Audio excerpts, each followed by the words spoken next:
अस्सलाम वालेकुम। आज की वीडियो में हम करेंगे एडजेसेंट एंगल्स। तो बड़े इजी सा होता है, जस्ट कॉन्सेप्ट है एक। इसके 3 पॉइंट्स होते हैं जो आपको दिमाग में रखने होते हैं, जिससे पता चलता है कि एडजेसेंट एंगल्स हैं कि नहीं है। ठीक है, क्योंकि काफ़ी सारे ये जो वीडियो है ये मैंने काफ़ी सारे स्टूडेंट्स के कहने पे बनाई है, क्योंकि कमेंट्स में आ रहा था कि आप प्लीज़ एंगल्स और ज्योमेट्री की जो वीडियोस हैं वो भी बनाएं। तो फिर मैंने स्टार्ट किया। तो जब मैंने ज्योमेट्री स्टार्ट की तो उसमें सबसे पहले पॉइंट आ रहा था कि एडजेसेंट एंगल्स हैं। फिर मैंने सोचा कि एडजेसेंट एंगल पे पहले वीडियो बना दूं ताकि आपको समझ हो कि एडजेसेंट एंगल्स कौन से होते हैं। तो इस वीडियो को स्टार्ट करने से पहले अगर आपने अभी तक मेरा चैनल सब्सक्राइब नहीं किया तो उसको सब्सक्राइब कर दीजिए और बेल आइकन को ज़रूर प्रेस कीजिएगा ताकि आपको न्यू आने वाली वीडियोस के बारे में पता चल सके। तो जी स्टार्ट करते हैं एडजेसेंट एंगल्स। तो इधर क्या लिखा हुआ है कि two angles are said to be adjacent angles. दो एंगल्स को हम उस वक्त एडजेसेंट कह सकते हैं कि जब उनकी ये वाली 3 प्रॉपर्टीज हों उनमें। फर्स्ट वन क्या है कि दे have a common vertex. Vertex क्या होते हैं जी? ये जो कॉर्नर पॉइंट होता है जहां पे ये दोनों मिल रहे हैं, ठीक है, ये वाले और ये वाला एंगल, इसको बोलते हैं जी वर्टेक्स। ये जो 0 लिखा हुआ है, ठीक है, ये वर्टेक्स है इन सब का। Then they have a common arm. उनकी क्या होती है जी? कॉमन आर्म होनी चाहिए। जैसे कि ये है और ये जो एंगल है, इनकी कॉमन आर्म क्या है? ये वाली, ठीक है। The other arms of two angles lies and opposite sides of common arm. क्या होता है कि जो बाकी जो ऑपोजिट एंगल्स होते हैं वो जो अदर आर्म्स होती है ना of two angles lies on opposite sides of common arm. यानी कि जो कॉमन आर्म होती है इसके ऑपोजिट साइड पे दोनों एंगल्स होते हैं। ऐसे नहीं होता कि दोनों एक दूसरे को ओवरलैप कर रहे हों या फिर किसी और तरह से हों, ऐसे नहीं होता। बस इनकी कॉमन आर्म होती है और कॉमन आर्म के ऑपोजिट साइड पे दोनों एंगल्स होते हैं, ठीक है।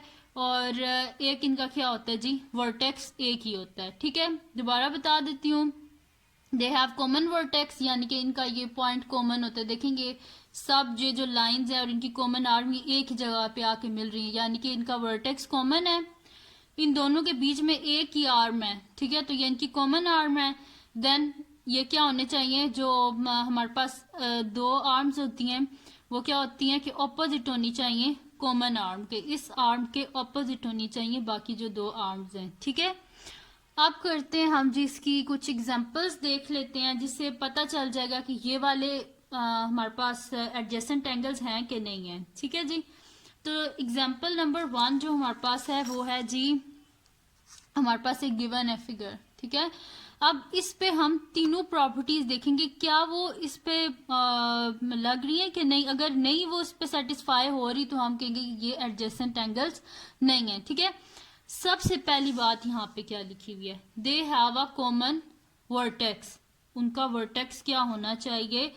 कॉमन होना चाहिए। तो वर्टेक्स तो दोनों का कॉमन है, एक ही जगह पे आके ये मैच हो रही है, ठीक है। सेकंड क्या है? They have a common arm. इन दोनों की एक कॉमन आर्म होनी चाहिए जिसके साथ ये दोनों अटैच हो रहे हों, ठीक है। तो अगर इस वाली फिगर में देखें तो इनकी तो कोई कॉमन आर्म नहीं है, ये अलहदा से और ये अलहदा से, इनके बीच में कोई कॉमन आर्म नहीं है।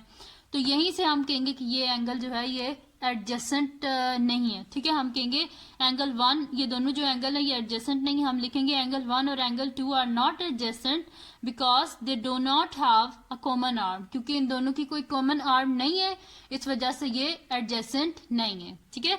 तो जो फिगर 1 थी ये एडजेसेंट एंगल्स नहीं है, ठीक है। अब करते हैं हम नेक्स्ट फिगर को देख लेते हैं। नेक्स्ट फिगर क्या है हमारे पास?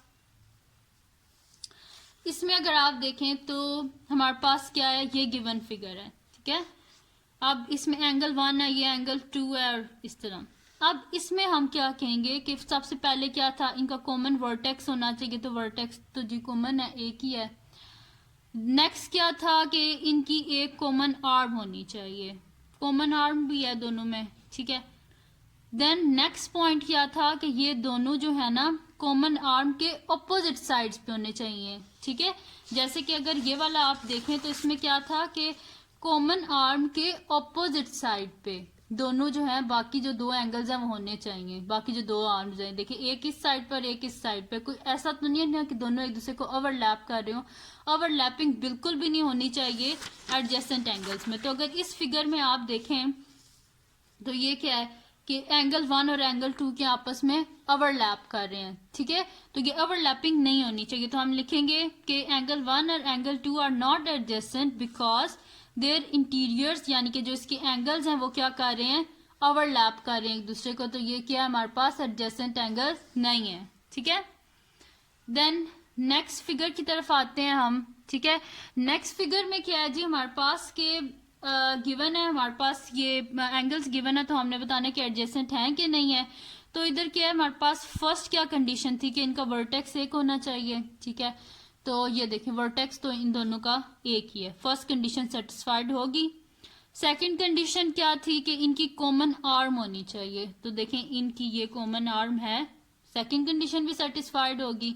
थर्ड कंडीशन क्या थी कि जो कॉमन आर्म है उसके ऑपोजिट साइड पे बाकी दो आर्म्स होनी चाहिए, तो एक देखिए इस साइड पे है और एक इस साइड पे, यानी कि ऑपोजिट साइड पे, यानी कि तीनों कंडीशन सेटिस्फाइड हो गई। तो हम लिखेंगे कि angle 1 and angle 2 are adjacent because they have a common arm, a common vertex and interior do not overlap, ठीक है।